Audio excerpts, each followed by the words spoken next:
I'm Aaron. I'm Lee. To work on an original score. I went to Trent, Reznor, and Atticus Ross because I want this Americana to be a very deep wall of sounds. When we got the first cut of the film, no music or anything in it, we thought that this was a masterpiece.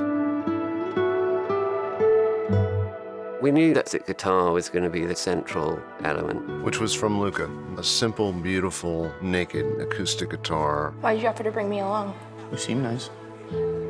I am nice.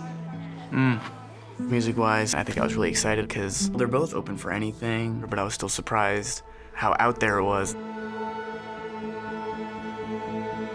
All the music is one performance edited with the film.